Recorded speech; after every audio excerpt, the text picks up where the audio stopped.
My hands tensed on the steering wheel as I turned onto the familiar winding road that led to the Lambert estate.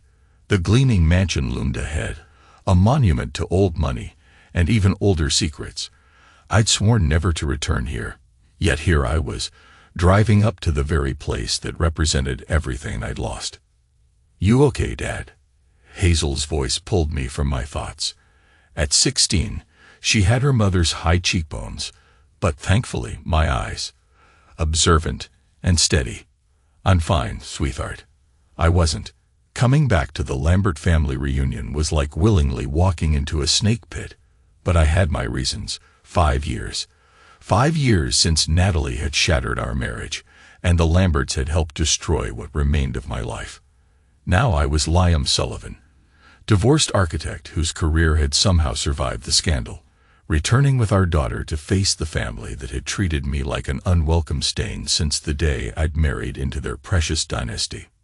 As we approached the ornate front gate with its pretentious El ironwork, Hazel suddenly grabbed my arm. "Dad, stop right here," she whispered, her eyes wide with alarm. "We can't go through the main entrance." I paused, confused, but I nodded. We turned away from the driveway. And that's when it happened. A sleek black Bentley came barreling through the gate at dangerous speed, exactly where we would have been standing. "Goodness," I muttered, pulling Hazel closer as the car screeched to a halt. The driver's door flew open, and out stepped Preston Lambert, Natalie's younger brother. His face was flushed with what I recognized as his usual cocktail of arrogance and indulgence. "Well, if it isn't the disgrace, Sullivan," he slurred, stumbling slightly. "Thought you'd sneak in the service entrance where you belong." Hazel's grip on my arm tightened, but I kept my expression neutral. "Hello, Preston. Still driving under the influence, I see." "Some things never change." Preston's eyes narrowed, but before he could respond, another voice called out from behind us. "Liam, is that you?" I turned to see Vivian Lambert, Natalie's mother, approaching from the side garden. She looked as if she'd aged 20 years since I'd last seen her. Intriguing. The Lamberts spent a fortune keeping up appearances. "Mrs. Lambert." I nodded coldly. "You actually came." Her eyes darted nervously between Hazel and me. "Natalie wasn't sure you would." "I gave my word to Hazel," I said simply. "She wanted to see her cousins. What I didn't say was that I had waited years for this invitation, for this precise moment when the Lamberts would open their gates to me again, never suspecting what I was bringing with me." "Grandmother, can Dad and I use the east entrance?" Hazel asked sweetly. "It's closer to where everyone's gathering." Vivian hesitated, then nodded. "Of course, dear." Her gaze lingered on me with unmistakable suspicion. "Liam, I trust you'll behave yourself." I smiled. "I always do, Mrs. Lambert." As we walked away, Hazel whispered, "Thank you for stopping, Dad. Preston always drives like that. Last time he nearly hit one of the gardeners." I looked down at my daughter, suddenly wondering what else she had observed over the years during her visits here without me. "How did you know he was coming?" "I didn't," she admitted. "But Uncle Harvey's car is always parked by the main entrance, and Preston always tries to clip it. He thinks it's funny." Smart girl. So much more observant than anyone gave her credit for. As we rounded the corner of the massive house, I caught my first glimpse of the reunion in full swing. Dozens of Lambert relatives mingled on the grand lawn, champagne flutes glinting in the afternoon sun. And there she was, Natalie, laughing with a group that included Dominic Vale, the man she had left me for. "Dad." Hazel was watching me carefully. "Remember what you promised. No scenes." I squeezed her shoulder gently. "Don't worry, sweetheart. I'm not here to make a scene. I was here for something else entirely. Something 5 years in the making." The Lambert family reunion buzzed with the privileged energy I remembered all too well. Old money strutted around in new clothes, discussing stock portfolios between gossip about who'd had work done.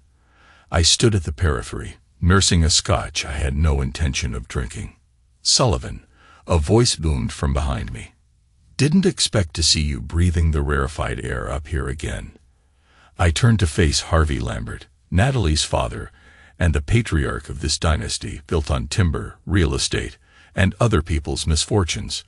At 73, he still carried himself with the arrogance of a man who'd never heard the word no. "Harvey," I replied, offering my hand. "Thank you for allowing me to attend." He hesitated before taking it, his grip unnecessarily firm. Didn't have much choice. Natalie insisted it would be good for Hazel. His eyes narrowed. "Heard you're doing well these days. That modern art museum downtown.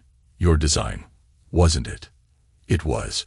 I didn't elaborate on how I clawed my way back from the professional abyss his family had pushed me into.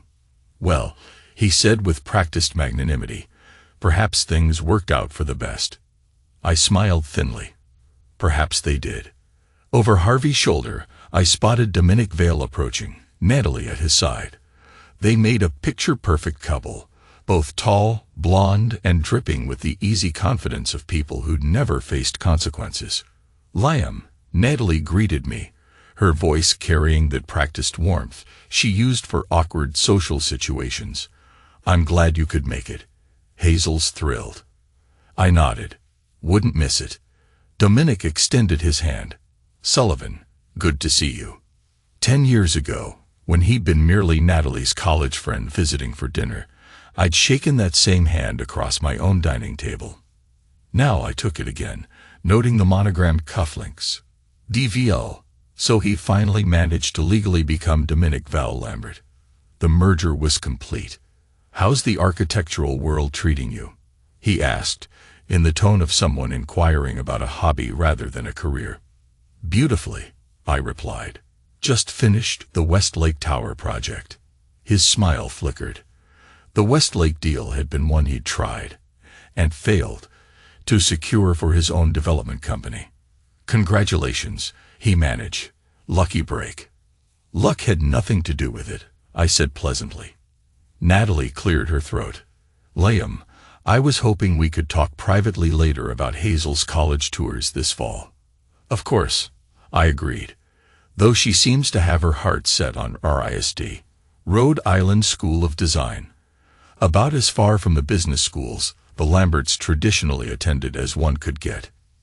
Natalie's perfect smile tightened. "Yes, well, we should discuss options.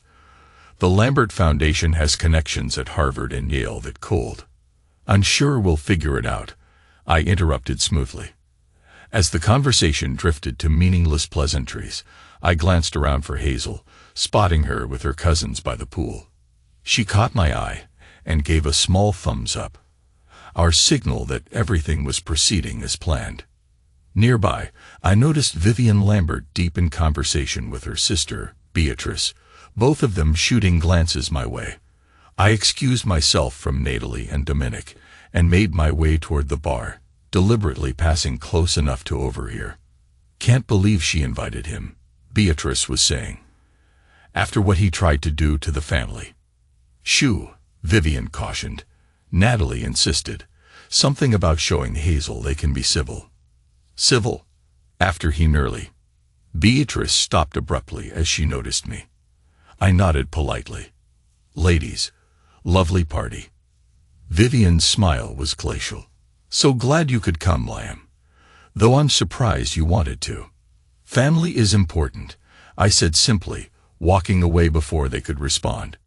That evening, as the sunset painted the estate in deceptively warm hues, I found myself alone on the terrace, watching the Lambert dynasty in their natural habitat.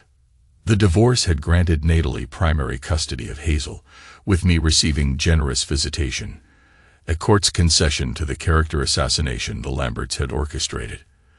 They'd painted me as unstable, obsessive about my work, temperamental. The irony was that they'd made me become everything they'd falsely claimed I was. "Mr. Sullivan," a soft voice interrupted my thoughts. I turned to find Eliza Perry, the Lamberts' longtime housekeeper, standing in the shadows of the terrace. "Mrs. Perry," I said warmly, "it's been a long time." 5 years, she nodded, her eyes darting around to ensure we weren't observed. I wasn't sure I should speak to you, but—" She hesitated. "Is everything all right?" "No," she said quietly. "And I think you should know something. About the night before you and Ms. Natalie separated." A chill ran down my spine. "I'm listening." She leaned closer. "I wasn't supposed to be working that night, but Mr. Lambert called me in for an emergency. Said there had been an accident in the library. When I arrived, Mr. Dominic was there with Mr. Lambert and Ms. Natalie.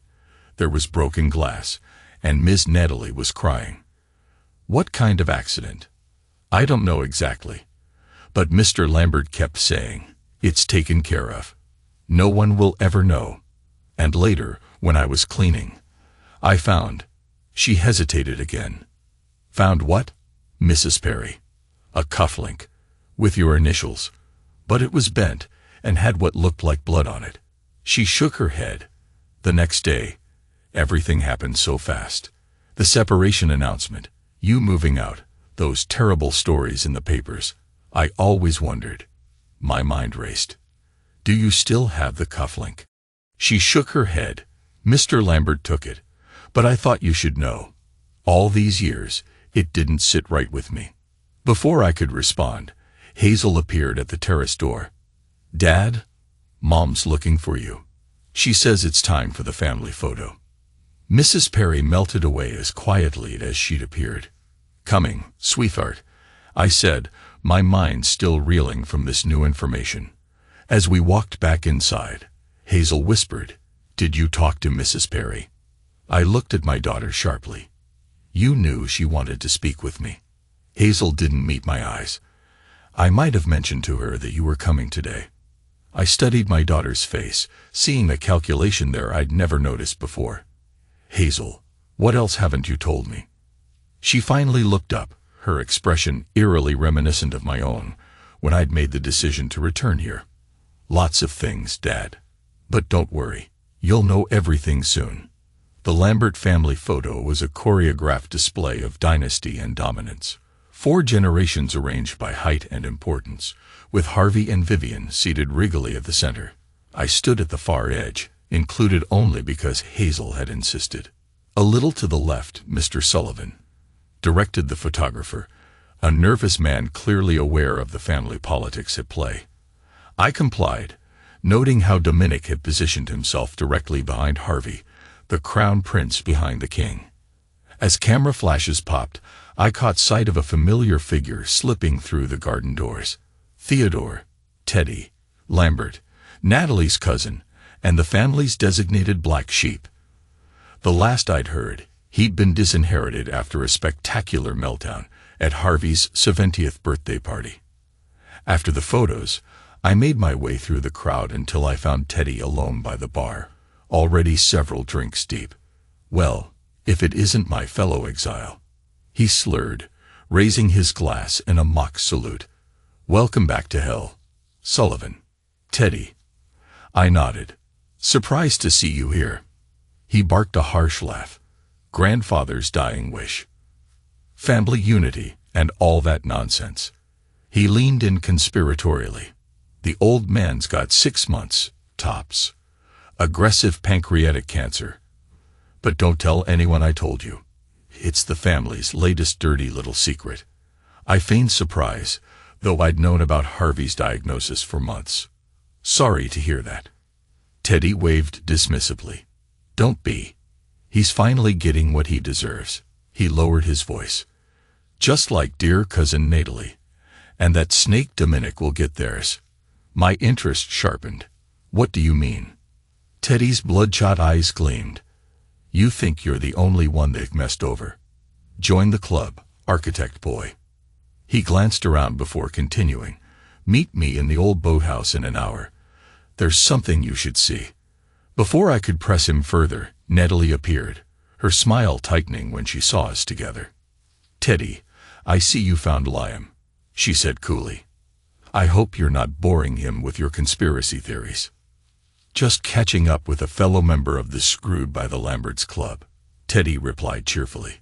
"We're thinking of getting jackets made." Natalie's laugh was brittle. "Liam, can we have that talk now?" "About Hazel?" I excused myself from Teddy with a meaningful look that promised I'd find him later. Natalie led me to the library, the same room Mrs. Perry had mentioned in her story about the night before our separation. The library remained unchanged. Leather-bound books no one read, hunting trophies no one had hunted, and a portrait of Harvey Lambert looking smugly down from above the fireplace. "You're looking well, Liam," Natalie began, taking a seat on one of the leather couches. "Thank you. So are you." It was true. At 42, she was still beautiful, though now there was a hardness around her eyes that hadn't been there during our marriage. "I'll get straight to the point," she continued. "Hazel tells me you're supporting her application to RISD. I am. She's talented. She's 17, Liam. She doesn't know what she wants." "She's known she wanted to be an artist since she was 5, I countered. "Just because it doesn't fit the Lambert 5-year plan doesn't mean it's wrong." Natalie sighed. "This isn't about the Lambert name. It's about practical choices. Art is a hobby, not a career. Like architecture." I raised an eyebrow. "That's different. You build things people need. Art is subjective." I studied her, wondering if she had any idea how much she sounded like her father. "Is that why you really wanted to talk to me? To convince me to discourage our daughter's dreams?" Natalie's expression shifted almost imperceptibly. "No, I wanted to clear the air between us." She hesitated. "It's been 5 years, Liam. Don't you think it's time we moved past what happened?" "Which part?" I asked evenly. "The part where you betrayed me with Dominic, or the part where your family systematically destroyed my reputation and nearly ended my career?" "You know it wasn't like that," she insisted, her voice hardening. "You were acting erratically. The things you were accusing us of were true," I finished for her. "And now I have proof." The color drained from her face. "What are you talking about?" Before I could answer, the library door opened, and Dominic walked in, his easy smile faltering when he saw the tension between us. "Everything okay in here?" he asked, placing a proprietary hand on Natalie's shoulder. "Fine," she said quickly. "Liam and I were just discussing Hazel's college plans." Dominic nodded, though his eyes remained wary. "Harvey's looking for you. Something about the trust agreements he wants to go over while everyone's here." "I'll be right there," she promised, waiting until he left before turning back to me. "What proof, Liam?" I smiled. "Nothing that can't wait until after the reunion. Enjoy your evening, Natalie." I left her sitting there, her composure finally cracked. Outside, I checked my watch. Nearly time to meet Teddy at the boathouse. As I crossed the lawn, I spotted Hazel deep in conversation with her cousin Riley, Teddy's younger sister. They fell silent as I approached. "Everything okay?" I asked. "Perfect," Hazel replied, with a smile that didn't reach her eyes. "Riley was just telling me about the trust agreements grandfather is distributing tomorrow." I raised an eyebrow. Riley, a sharp-eyed 20-year-old who'd always been friendly to me, nodded. "He's restructuring everything before he gets worse." She lowered her voice. "There's a special provision for Hazel. Mom says it's because grandfather feels guilty about what happened with you." I glanced at Hazel, who was studying her shoes with sudden interest. "That's very generous of him." "Dad," Hazel said suddenly, "aren't you supposed to be meeting someone right now?" I checked my watch again. "You're right. If you'll excuse me, ladies." As I walked away, I heard Riley ask, "Does he know?" And Hazel's response, "Not everything. Not yet." The old boathouse sat at the edge of the Lambert property, partially hidden by willow trees. It had been Harvey's pride and joy once, a place where he'd stored vintage wooden boats and held poker games away from Vivian's disapproving eye. Now it looked neglected, the white paint peeling, the dock sagging. I found Teddy inside, slouched in an old chair, a bottle of whiskey between his feet. "You came," he said, sounding genuinely surprised. "Thought Natalie might have talked you out of it." "I'm not that easily swayed anymore," I replied, taking in the dusty interior, covered furniture, cobwebs, and the lingering smell of varnish and mildew. What did you want to show me? Teddy struggled to his feet and moved to an old cabinet. You ever wonder how Dominic went from being a middling real estate agent to Harvey's golden boy so quickly? I assumed being in a relationship with the boss's daughter helped. Teddy laughed. That was part of it, but not the whole story. He pulled out a thick folder and handed it to me. Take a look at these. Financial records from the Lambert Foundation from the year before you and Natalie split up. I opened the folder, scanning the documents inside. Donation records, tax filings, investment reports. Nothing immediately suspicious. Keep going, Teddy urged. Look at the disbursements to Veiled Development. I flipped through until I found it. A series of massive payments to Dominic's company, far beyond what any legitimate contract would justify. What am I looking at?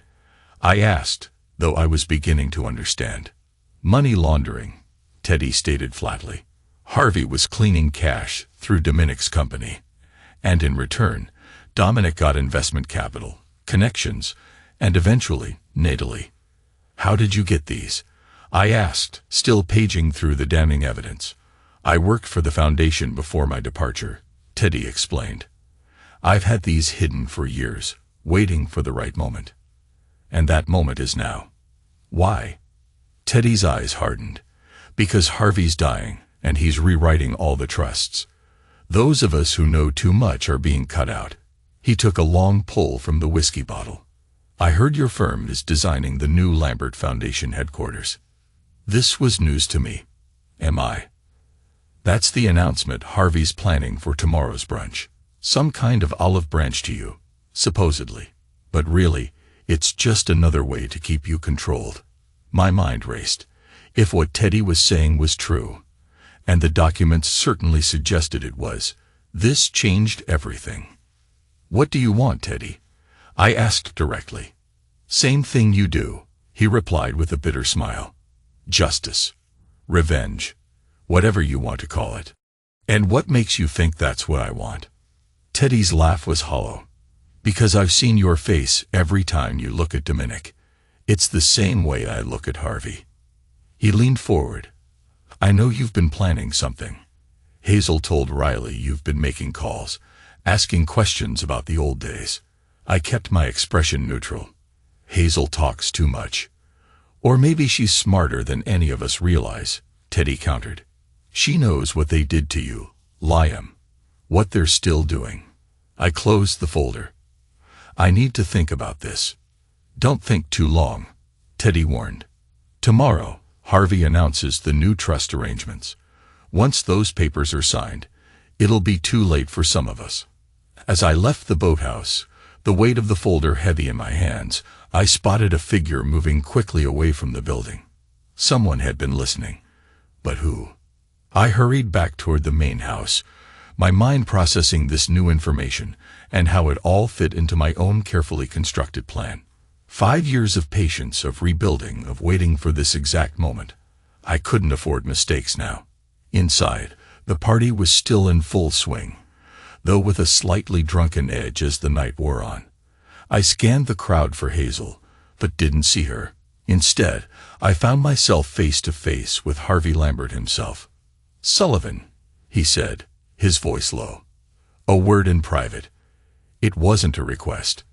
I followed him to his study, a masculine sanctuary of leather and mahogany, where the real Lambert business happened. He closed the door behind us with a decisive click. I know you met with Teddy, he said without preamble.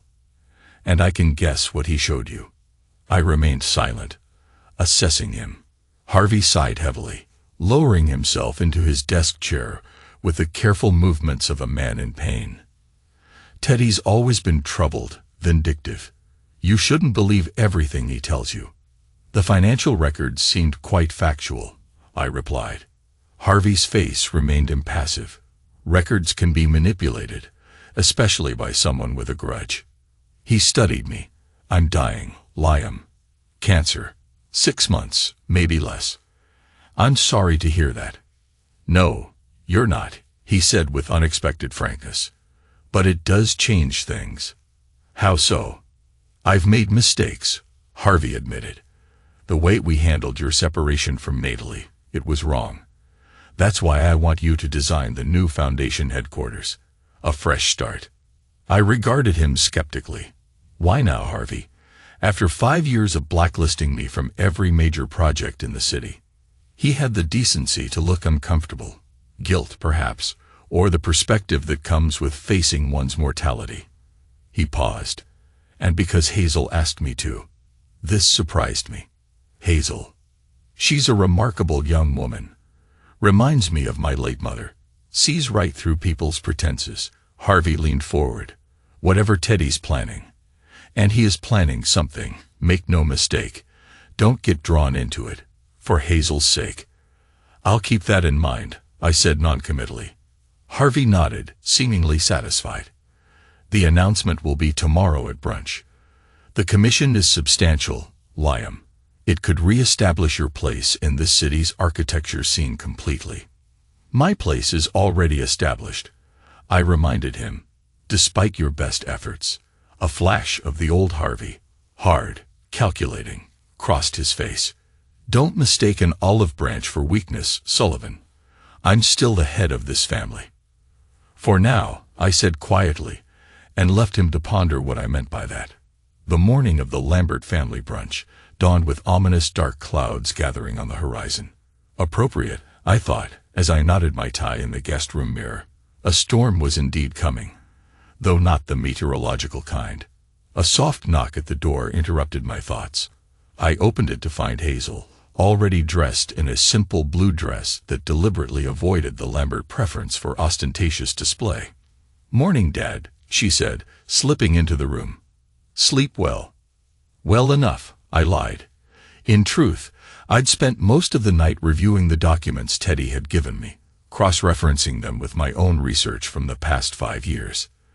The picture they painted was even worse than I'd suspected. Hazel perched on the edge of the bed. "So, did you meet with Uncle Teddy last night?" I raised an eyebrow. "You seem very interested in my social calendar." She shrugged with practiced casualness. "Just wondering." "Hazel," I said, sitting beside her, "what's going on? And don't tell me nothing. You've been orchestrating this weekend like a chess master, and I want to know why." She studied her hands. "I found something about 3 years ago. I wasn't supposed to see it, but I did." "What did you find?" "Letters between Mom and Dominic, from before you and Mom separated." She looked up, her eyes troubled. "They weren't just having an affair, Dad. They were planning something against you." My heart tightened. What kind of something? I don't know exactly. The letters were vague, but they kept mentioning the plan and how Grandfather would help make sure you couldn't interfere. And there was something about evidence they needed to get rid of. Mrs. Perry's story about the broken glass and the bloody cufflink flashed through my mind.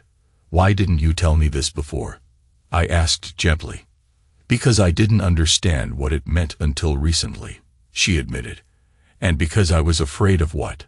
She hesitated. "Of what you might do." Her gaze was direct now. "I know you, Dad. Better than anyone. You don't forget. And you don't forgive. Once I realized what they might have done to you, I was afraid of what you'd do back." She was right to be afraid. The plan I'd been cultivating these past 5 years wasn't about forgiveness. "So why tell me now?" I asked. "Because Grandfather is dying, and he's changing all the trusts. And," she hesitated, "and because I found out what really happened the night before you and Mom separated." My pulse quickened. "Tell me." "Not yet," she said, standing abruptly. "After brunch. After Grandfather makes his announcement. I promise I'll tell you everything then." "Hazel." "Trust me, Dad," she pleaded. "I've been working on this for 3 years. Just a few more hours, okay?" Before I could press further, another knock came at the door. This time it was Riley, looking flustered. "Sorry to interrupt," she said, "but Uncle Harvey wants to see Hazel right away. Something about the trust paperwork needing her signature before the brunch." Hazel gave me a significant look. "I'll find you later, Dad." After they left, I finished dressing, my mind churning with this new information. Hazel had been investigating the Lamberts for years without my knowledge. What else had she discovered? And more importantly, how would it affect my own plans? The brunch was set up on the grand lawn, white tents erected against the threat of rain. Tables groaned with extravagant displays of food, and champagne flowed freely despite the early hour. The Lambert way. Excess as a birthright. I spotted Natalie deep in conversation with Vivian, both of them repeatedly glancing toward Harvey, who sat like a king holding court at the head table. Dominic hovered nearby, playing the dutiful son-in-law with practiced charm. Their nervousness was obvious. "Ready," came a voice beside me. I turned to find Teddy, remarkably sober and clear-eyed. "Look at them. Natalie keeps touching her pearls. She always does that when she's worried." He was right. It was a tell I'd noticed during our marriage, but had forgotten until now. "What do they have to be nervous about?" I asked. "Harvey's about to announce a generous commission for me and distribute new trust funds to the family." Teddy's smile was thin. "Is that what he told you? Interesting." He nodded toward the side of the tent where a group of unfamiliar men in suits stood talking quietly. "See those guys? Lawyers. Not the regular Lambert legal team, either. New faces." Before he could elaborate, Harvey tapped his glass for attention, and the gathered family members fell silent. "Thank you all for coming," Harvey began, his voice weaker than yesterday, but still commanding. "As you know, family has always been my highest priority. The Lambert legacy is something I've protected and nurtured through good times and bad." Murmurs of agreement rippled through the crowd. "Today," Harvey continued, "I want to announce some changes that will secure that legacy for generations to come." He gestured to the suited men Teddy had pointed out. "I brought in independent counsel to oversee the restructuring of the Lambert trusts and foundation." I noticed Dominic shift uncomfortably, whispering something to Natalie that made her frown. "The first announcement," Harvey said, looking directly at me, "is that Sullivan Architecture has been commissioned to design the new Lambert Foundation headquarters. Liam, would you join me up here?" A smattering of confused applause followed as I made my way to the front. Harvey shook my hand for the cameras that someone had strategically positioned. "Liam Sullivan is not just a brilliant architect," Harvey announced. "He's the father of my granddaughter, Hazel, and despite past differences, he remains part of the extended Lambert family. This commission symbolizes reconciliation and looking toward the future." As we posed for photos, Harvey muttered under his breath, "Smile, Sullivan. This is for Hazel's sake." I did smile, but not for the reasons he thought. "The second announcement," Harvey continued once I'd returned to my seat, "concerns the restructuring of the family trusts. After much reflection, I've decided that transparency must be the cornerstone of our family's future." At this, Vivian's champagne glass actually slipped from her hand, shattering on the stone patio. Dominic had gone pale. To that end, Harvey pressed on. "All financial transactions of the Lambert Foundation for the past 10 years will be independently audited, with results made available to all family members." The silence that followed was deafening. Then Dominic stepped forward. "Harvey," he said smoothly, "perhaps this isn't the appropriate venue for such technical discussions. The family reunion should be about celebration, not business." Harvey's gaze hardened. "It's precisely the right venue, Dominic, because it affects everyone here." He turned back to the assembled family. "For too long, certain irregularities have been overlooked. That ends today." Natalie hurried to her father's side. "Dad, you're not well. We should continue this discussion when you're feeling stronger." Harvey waved her off. "I'm dying, Natalie, not senile. The lawyers have their instructions. The audit begins tomorrow." The tension under the tent was now thick enough to cut. I caught Teddy's eye across the crowd. He raised his water glass in a silent toast, his expression vindicated. Finally, Harvey said, his voice growing weaker, "I want to speak directly to my granddaughter Hazel." All eyes turned to Hazel, who stood quietly beside Riley near the back. "Hazel, come here, child." She walked forward with graceful confidence, every inch her mother's daughter in appearance, but with a steadiness that was all her own, or perhaps all mine. "Hazel Lambert Sullivan," Harvey said fondly, taking her hand, "you've shown wisdom beyond your years. The special provision in your trust fund reflects my confidence in you and my desire to right certain wrongs of the past." The implication hung in the air. Whatever Harvey was giving Hazel was significant enough to warrant this public declaration. "Thank you, grandfather," Hazel said clearly. "The paperwork is prepared," Harvey continued. "We'll sign everything after brunch. Now, let's enjoy this lovely meal." But the festive mood was irreparably damaged. Family members broke into tense huddles, whispering urgently. Dominic pulled Natalie aside, his expression thunderous. Vivian seemed on the verge of tears. I made my way through the crowd until I reached Hazel. "What was that about?" I asked quietly. "Not here," she murmured. "Meet me at the boathouse in 20 minutes. Everything will make sense then." Before I could respond, Dominic approached us, his handsome face set in lines of concern. "Hazel, your grandfather needs to rest," he said. "The excitement has tired him. Perhaps you could help your grandmother get him back to the house." It was a transparent attempt to separate us, but Hazel nodded. "Of course, Uncle Dominic." She gave me a meaningful look before walking away. Left alone with Dominic, I waited for whatever he had clearly come to say. "Sullivan," he began, dropping all pretense of friendliness, "what did you say to Harvey?" "Nothing he didn't already know," I replied calmly. Dominic stepped closer, lowering his voice. "Listen to me carefully. Whatever game you're playing, it's dangerous. Not just for you, but for Hazel." "Is that a threat?" "It's a reality check. Harvey's mind is failing. These sudden changes, this talk of audits and transparency, it's the cancer affecting his judgment. Or maybe it's a dying man's attempt to clear his conscience," I suggested. Dominic's laugh was harsh. "Harvey Lambert doesn't have a conscience. You should know that better than anyone." He glanced around before continuing. 5 years ago, you walked away with your life and at least partial custody of your daughter. That was generous, considering the circumstances." "Generous," I echoed. "You and the Lamberts systematically destroyed my reputation, nearly ruined my career, and took my family. There was nothing generous about it." "You were asking dangerous questions," Dominic hissed, "getting too close to things that didn't concern you. The separation was for your own good, and the fact that you ended up with my wife and access to the Lambert fortune was just a coincidental bonus." A muscle ticked in Dominic's jaw. "You know nothing, Sullivan." "I know about the money laundering through Veiled Development," I said quietly. "I know about the accident in the library the night before Natalie left me. And soon, I'll know everything else." The color drained from his face. "You're bluffing." "Am I? Wait for the audit and find out." I smiled coldly.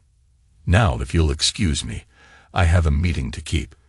I left him standing there, visibly shaken. As I walked away from the tent toward the boathouse, the first raindrops began to fall, fat and heavy, like the universe itself was finally ready to weep for justice delayed. The rain intensified as I made my way to the boathouse, soaking through my suit jacket. By the time I reached the old structure, water was coursing down my face, my expensive shoes squelching in the mud. I didn't care. After 5 years of calculated patience, I was finally about to get answers. I pushed open the weathered door to find not just Hazel waiting for me, but an unexpected gathering. Teddy, Riley, and to my surprise, Mrs. Perry. "Dad," Hazel said, rising from her seat on an old bench, "I'm sorry for all the secrecy, but it was necessary." "Necessary for what?" I asked, wiping rain from my face. "For justice," Riley said simply. Teddy stepped forward, more serious than I'd ever seen him. "Sullivan, there's something you need to see before we explain everything." He handed me a sealed envelope. This was hidden in Harvey's private safe. I liberated it last night after our conversation. Inside was a single photograph, faded and creased from being handled. It showed Natalie, Dominic, and Harvey standing over what appeared to be a body on the library floor. My body. I was unconscious, blood pooling around my head. What the hell is this? I demanded, though I was beginning to understand. The night before your separation, Mrs. Perry said quietly, the accident in the library. Hazel took a deep breath. They drugged you, Dad. Put something in your drink during dinner. Then they staged it to look like you'd gotten drunk and fallen, hitting your head on the fireplace mantel. But I don't remember any of this, I said, still staring at the photograph. That was by design, Teddy explained. The drug they used, it was something Harvey had access to through his pharmaceutical investments. Causes temporary amnesia along with the sedative effect. Why? I asked, the question directed at no one in particular. Why go to such lengths? Because you discovered something, Riley said. Something about the Lambert Foundation's finances that could have sent Uncle Harvey to prison. I thought back to that final week of my marriage. I had been working late, reviewing some architectural plans for a Lambert Foundation project. Natalie had been distant, making excuses to avoid spending time together. And I had stumbled across some discrepancies in the project budgets. The Kingston development, I said slowly as the memories resurfaced. Funds were being diverted, millions of dollars. Teddy nodded grimly. Into a series of offshore accounts. It wasn't just money laundering, it was massive tax fraud. Bribery of government officials, even funding some questionable ventures in countries with poor human rights records. But how would staging an accident help them? I asked. It wasn't just the accident, Hazel explained. While you were unconscious, they planted things in your home office.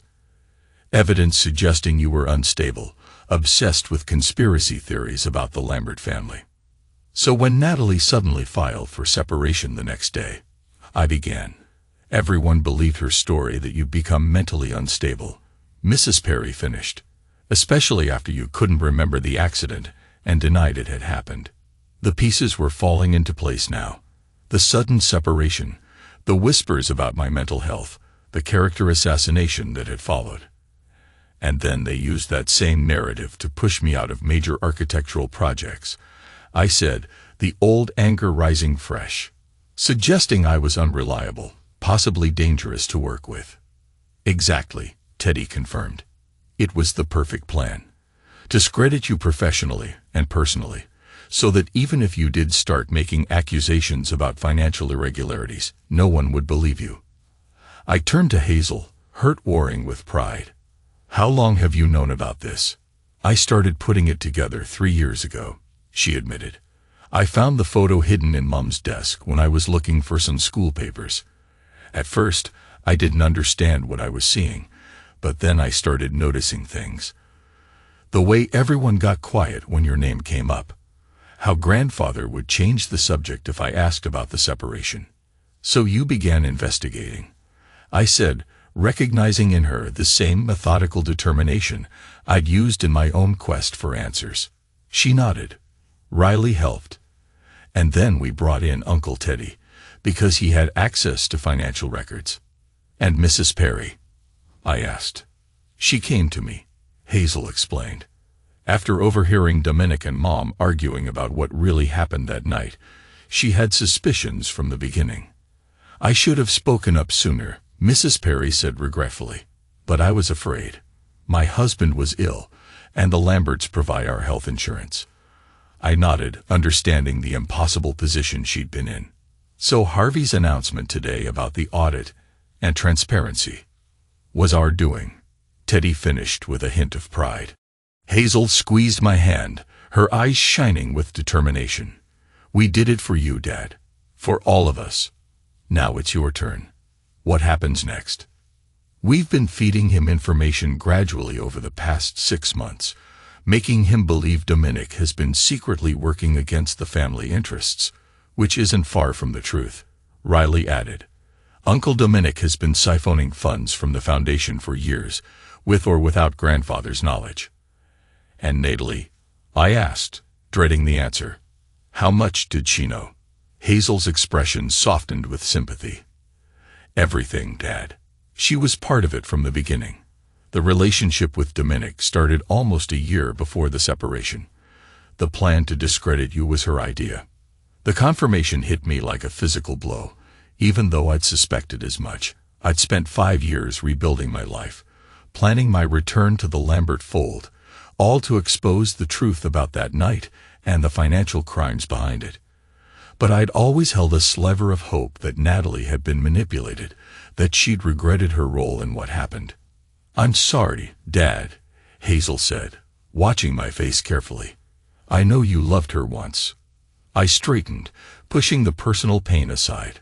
"So what's the plan now?" "Harvey makes his changes to the trusts. The audit exposes the financial crimes. And then what?" Teddy and Riley exchanged glances. "That depends on you," Teddy said finally. "The audit will inevitably lead to criminal charges against Dominic, possibly Natalie as well.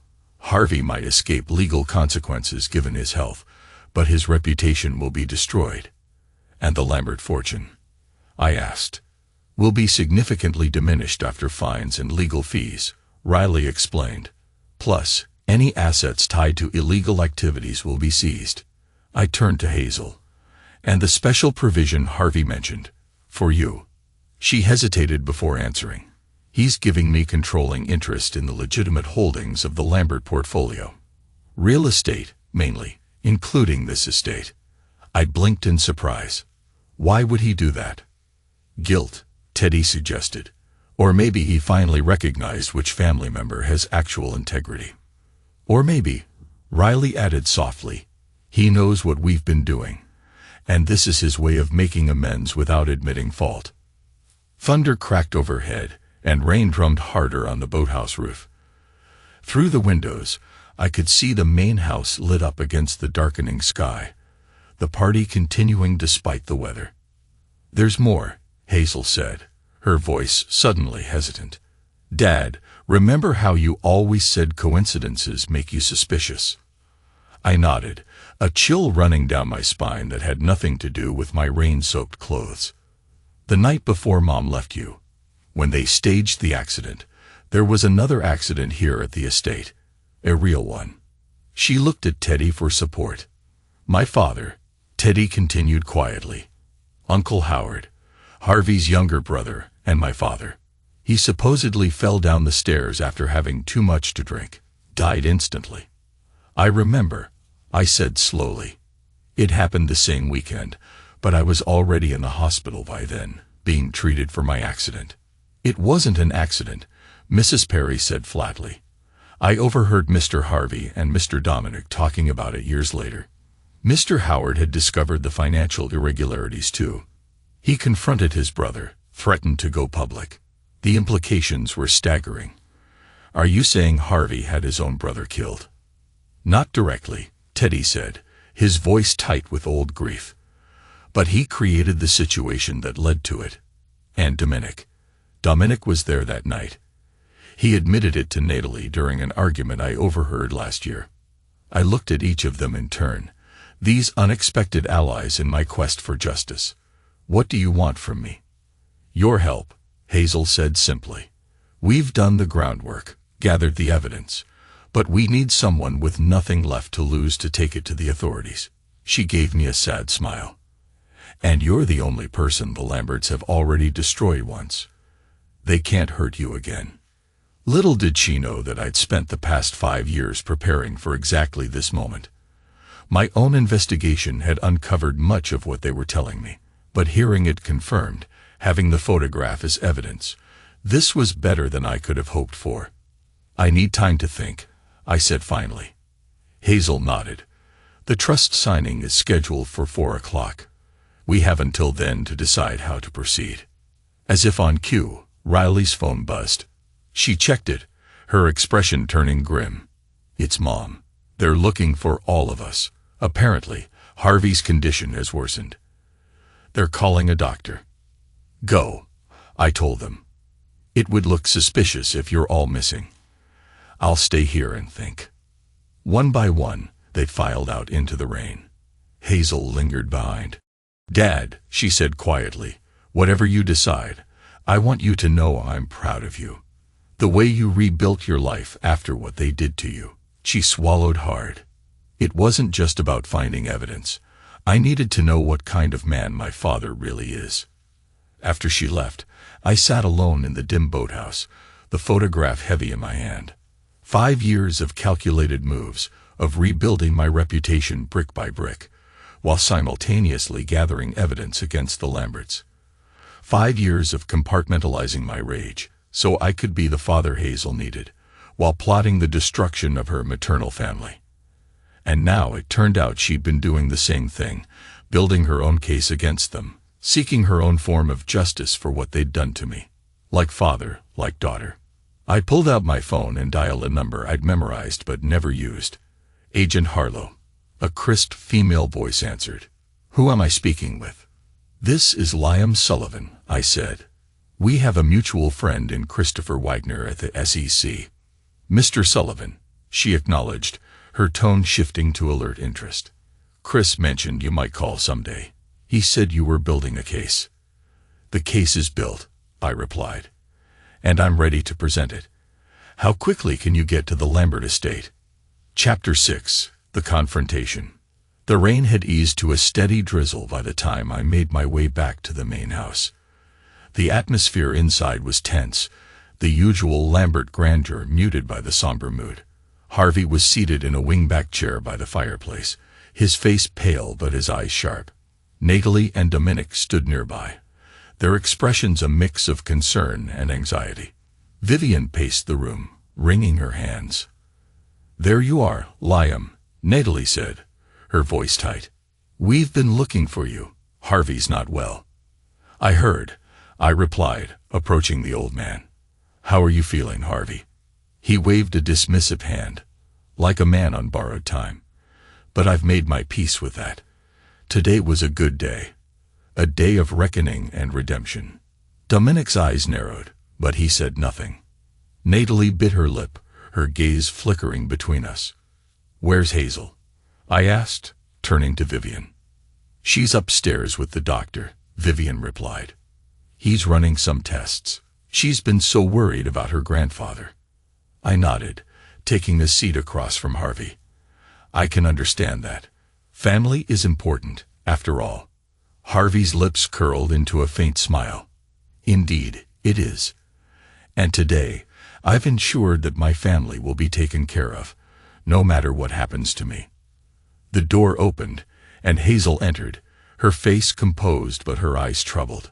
She walked straight to Harvey, taking his hand. Grandfather, she said softly, I'm glad you're feeling better. He patted her hand. I'm glad you're here, my dear. I have something for you. He gestured to a document on the table beside him. The special provision I mentioned earlier. It's all yours now. The real estate, the investments, everything legitimate. It's yours to manage as you see fit. Hazel's eyes widened in surprise, but she took the document without hesitation. Thank you, grandfather. I won't let you down. Harvey's gaze shifted to me. And Liam, I trust you'll help her. You've proven yourself to be a man of integrity, despite what happened in the past. I met his gaze steadily. I'll do whatever it takes to protect Hazel and ensure justice is served. The room went silent, the weight of my words hanging in the air. Dominic's face darkened, and Natalie's grip on her champagne flute tightened. Justice. Dominic sneered. What do you know about justice, Sullivan? I know enough, I replied calmly. I know about the financial crimes, the cover-ups, the accidents that weren't accidents. I know about the photograph. The color drained from Natalie's face. Dominic's eyes widened in shock. What photograph? He demanded. You know the one, I said, pulling out the envelope and handing it to Harvey. The one that proves you and Natalie staged an accident to discredit me. The one that shows you standing over my unconscious body. Harvey took the envelope, his hands trembling slightly as he opened it. He stared at the photograph for a long moment, his expression unreadable. Where did you get this? He asked finally, his voice barely above a whisper. It doesn't matter where I got it, I replied. What matters is what we do with it now. The room was silent, the tension palpable. Harvey looked up, his eyes meeting mine. "You've done your research, Liam," he said softly. "You know the truth. And now so does everyone else." He turned to Natalie and Dominic, his voice steady and firm. "You two have some explaining to do. And I, for one, am ready to listen." By 3 o'clock, the storm had intensified, lightning splitting the sky above the Lambert estate, as if nature itself was participating in the drama unfolding below. Inside the main house, family members had gathered in the great room, expressions somber. Harvey had indeed taken a turn for the worse, though the doctor assured everyone it was just exhaustion, not the imminent end. I stood at the periphery, watching the family dynamics with newfound clarity. Dominic hovered near Harvey's chair, solicitous and concerned, the perfect son-in-law. Natalie sat rigid beside her father, her hand occasionally straying to the pearls at her throat. Vivian fluttered about, ordering staff to bring tea and blankets, her brittle energy masking genuine distress. Hazel caught my eye from across the room and gave an almost imperceptible nod. Our signal that everything was proceeding as planned.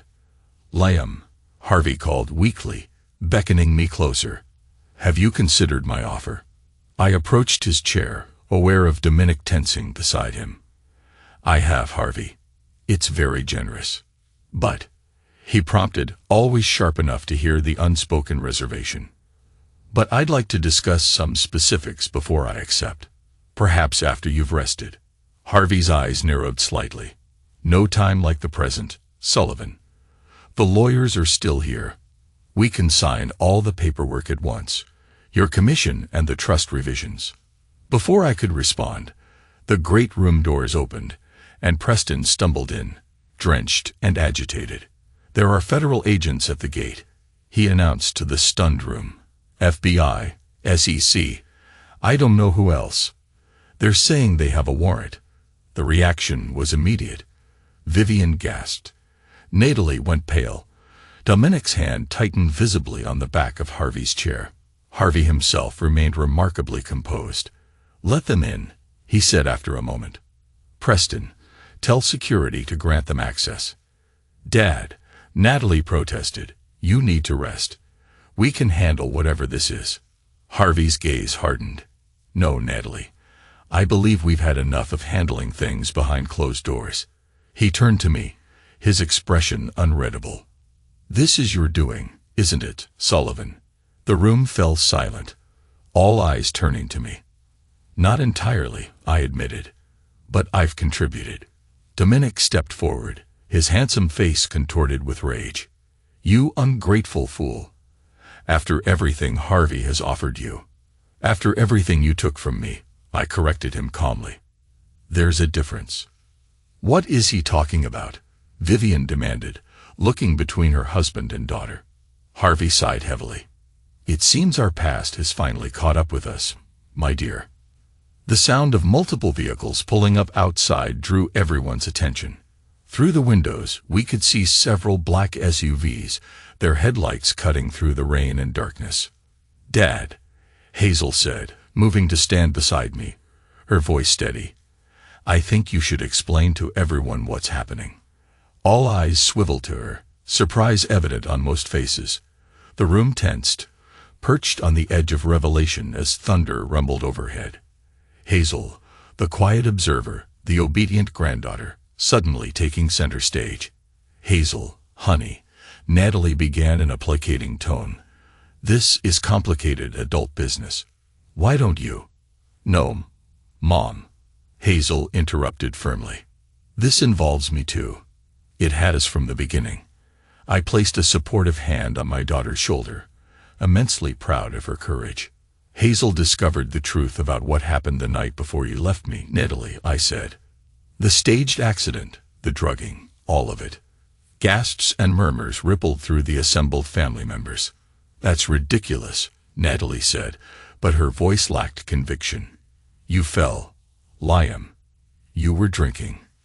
"We have the photograph," I cut in. "The one Harvey took as insurance. The three of you standing over my unconscious body." The color drained from Natalie's face. Dominic stepped forward, clearly calculating his next move.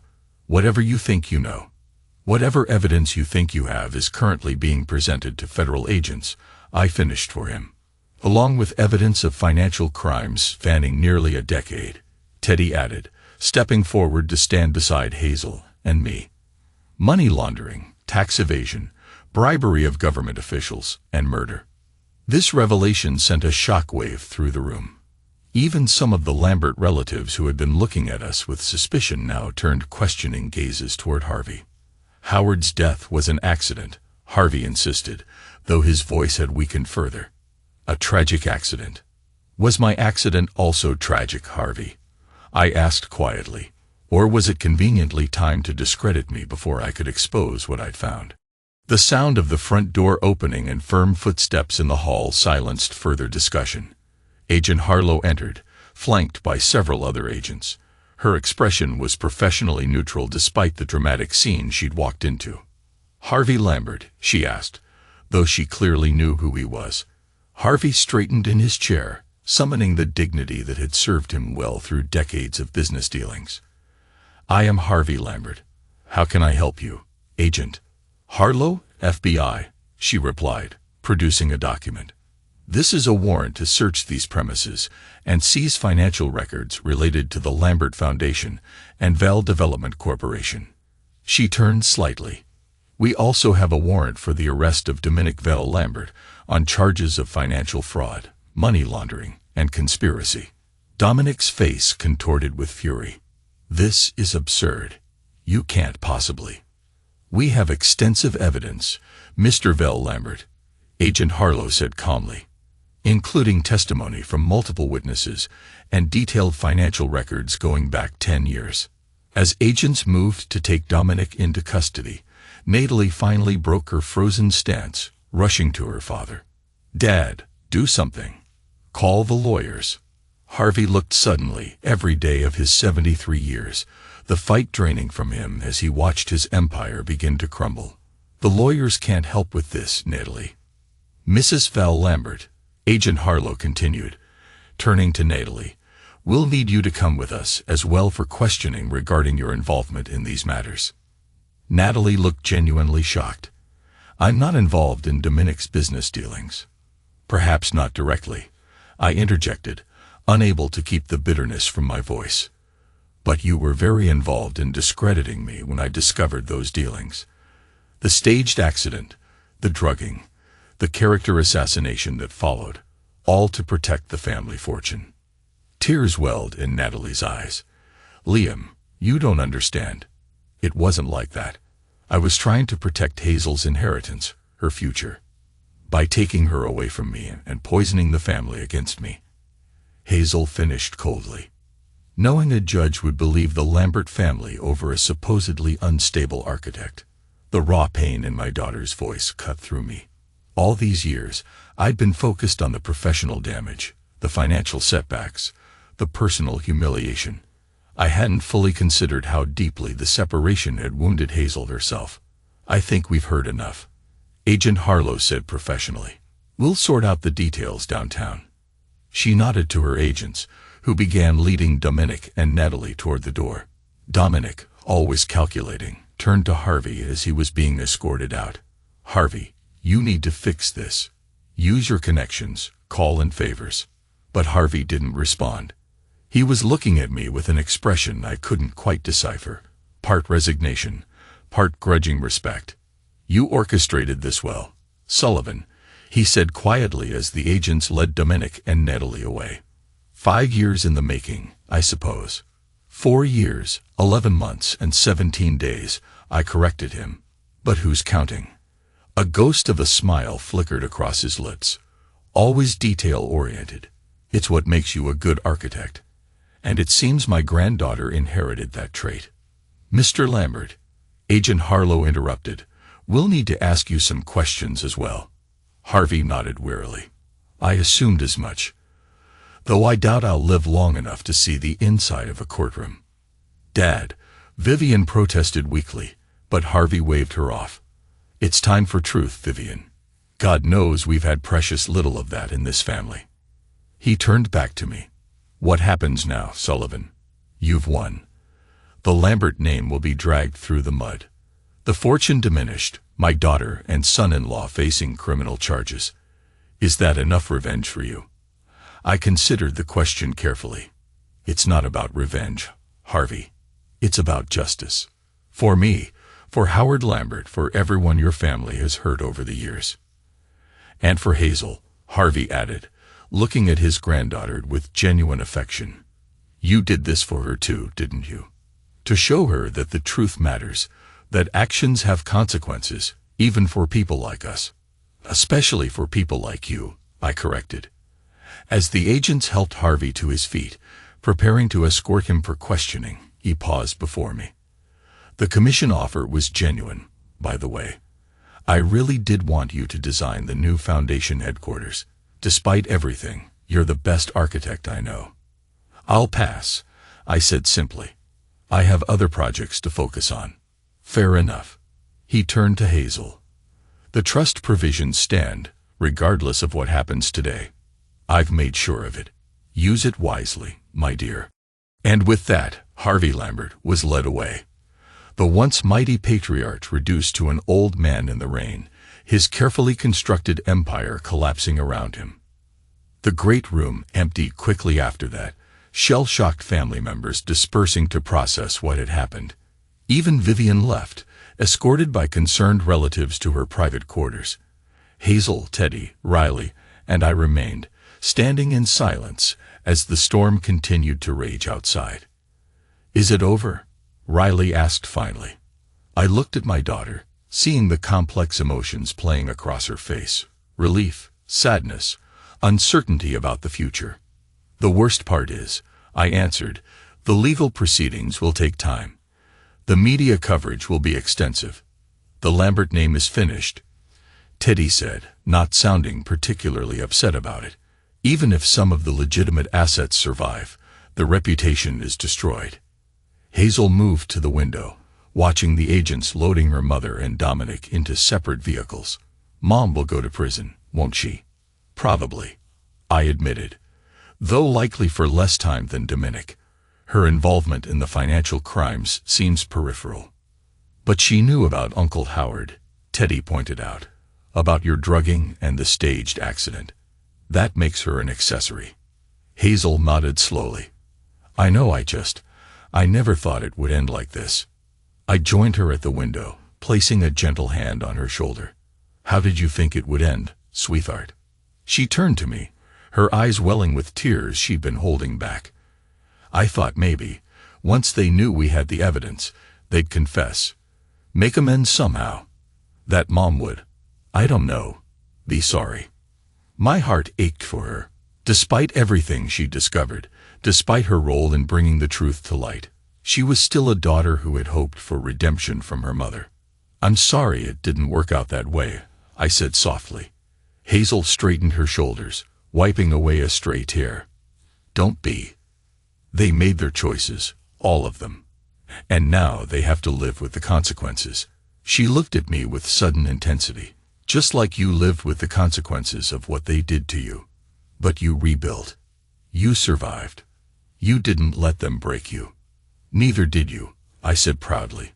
You're stronger than all of them combined.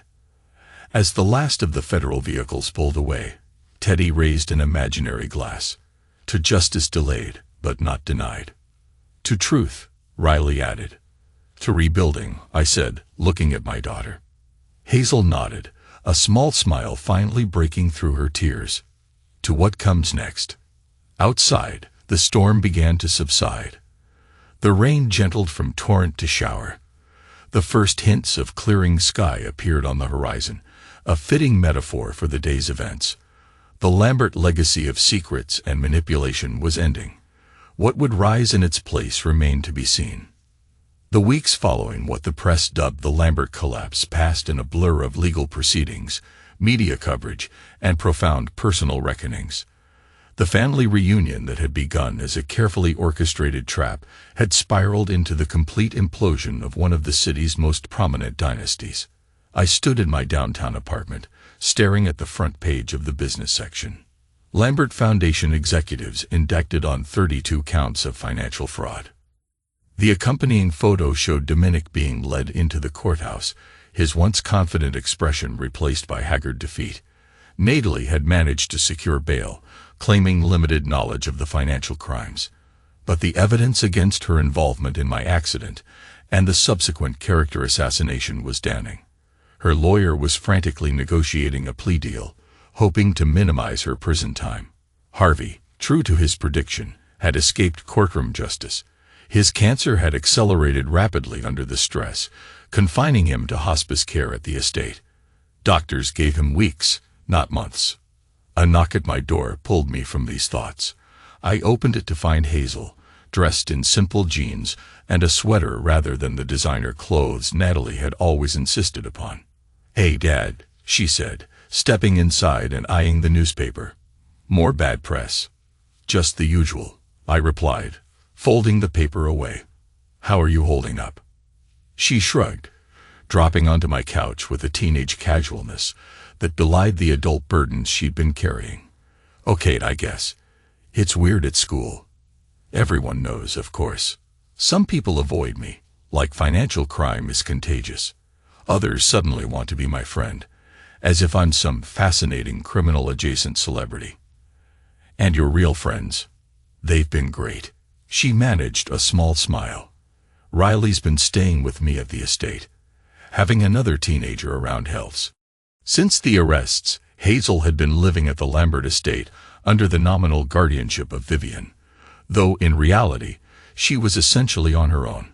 The trust Harvey had established for her granted her significant independence, including the right to determine her own living arrangements once she turned 18 in a few months. "Have you visited your mother?" I asked carefully. Hazel's expression closed. "Once. It was difficult. She keeps saying she did everything for me. Like that makes it better somehow." I sat beside her, choosing my words carefully. People tell themselves whatever they need to justify their actions. Your mother convinced herself she was protecting your future by destroying yours. Hazel's voice hardened. "By lying to me for years about who you really were." I squeezed her hand. "What matters is that you found the truth for yourself. You didn't let anyone else define who I was or who you are." "I've been thinking about that," she said, suddenly serious. "About who I am or who I want to be. And I don't want to be a Lambert anymore." She looked up, determination in her eyes. "After I turn 18, I want to legally change my name to just Sullivan." The request stunned me. Despite everything, I hadn't expected her to want to completely sever ties with her maternal lineage. "That's a big decision, Hazel. Are you sure?" "I've never been more sure of anything," she said firmly. "The Lambert name is toxic now, anyway. But it's more than that. I'm your daughter, Dad.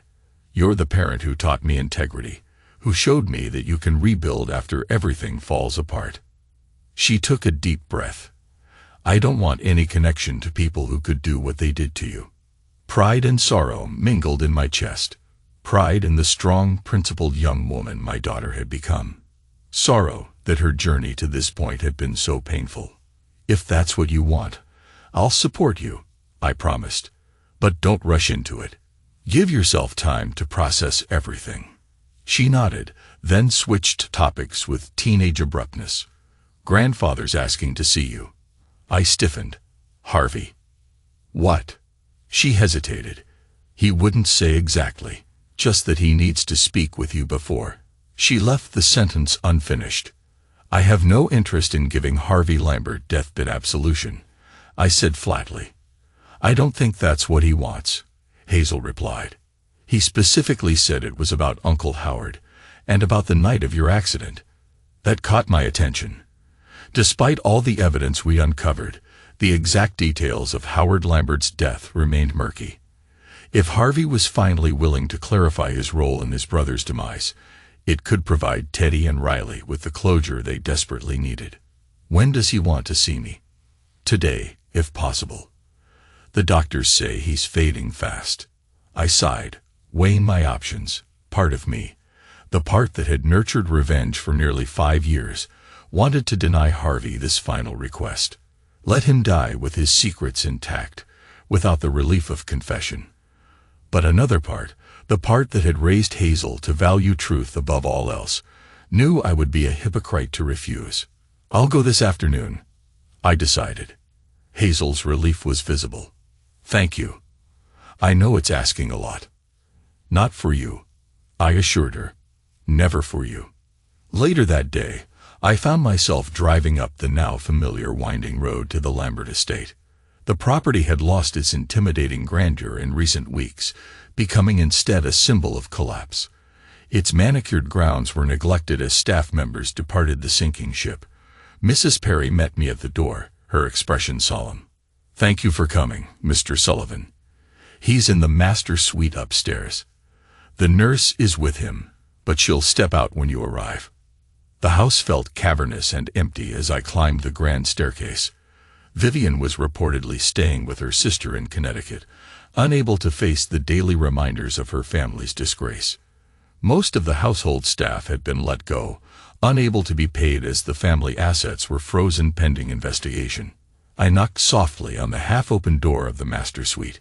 "Come in," called the weak voice, barely recognizable as Harvey Lambert's. The man who had once dominated every room he entered now seemed shrunken against the pillows of his massive bed. Tubes connected him to various medical equipment, and his skin had the gray pallor of approaching death. The nurse, a practical-looking woman in her 50s, nodded to me. 15 minutes, no more. He needs to rest." After she left, I approached the bed but remained standing, unwilling to create even the illusion of intimacy with this man. "Sullivan," Harvey acknowledged, his voice thin but still carrying that note of command. "You came. Hazel said you had something to tell me about Howard and the night of my accident." I replied without preamble. "I'm here to listen, not to forgive." Harvey managed a weak smile. Direct as always. It's a quality I should have appreciated more. He gestured feebly to a chair. "Sit, please. What I have to say will take a few minutes, and I'd rather not strain to look up at you." Reluctantly, I took the seat, maintaining a careful distance from the bed. "Howard discovered the money laundering operation in 2017, Harvey began without preamble. "He confronted me privately at first, urged me to stop, to make amends, to come clean." A rattling cough interrupted him. I refused, of course. Too much at stake. Too many powerful people involved. It wasn't just the Lambert fortune at risk, but our connections, our standing, our very identity as a family. "So you had him killed," I supplied bluntly. Harvey's eyes closed briefly. "Not intentionally. That night, he threatened to go public the next morning. We argued at the top of the stairs. Dominic was there, trying to mediate. A bitter laugh escaped him. Mediate, while secretly being the architect of half the schemes Howard was threatening to expose. What happened? I pushed him, Harvey admitted, his voice dropping to a whisper. Not to kill them, just in anger. But he fell. The angle was wrong. His neck. Harvey swallowed hard. The sound is still with me. That crack. I remained silent, letting the confession hang in the air between us. Dominic took control immediately, Harvey continued. Said we needed to make it look like an accident. Suggested we stage it as a drunken fall. Howard did like his scotch, so it was plausible. He looked at me directly now. What I didn't know then was that Dominic had already been planning how to deal with you. Me? I echoed.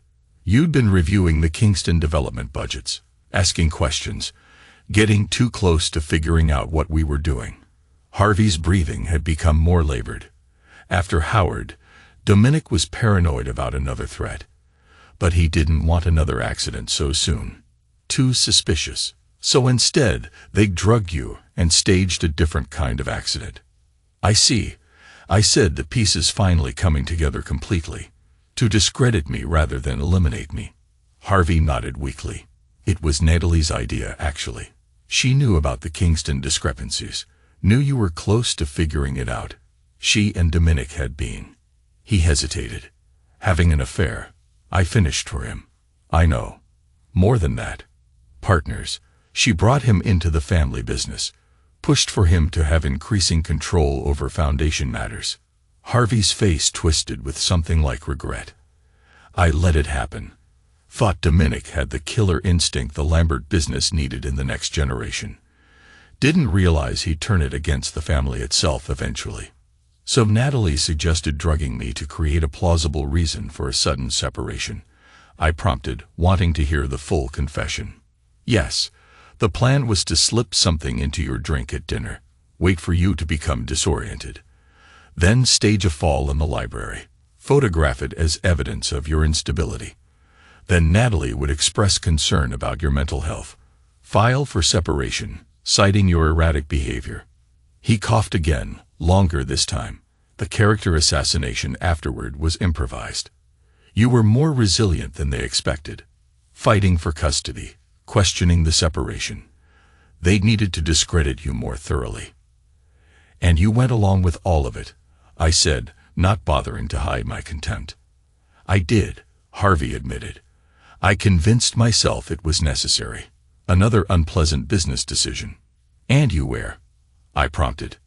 Not a Lambert, he finished. An outsider threatening the family. It was nothing personal. I couldn't help but laugh at that. You destroyed my life.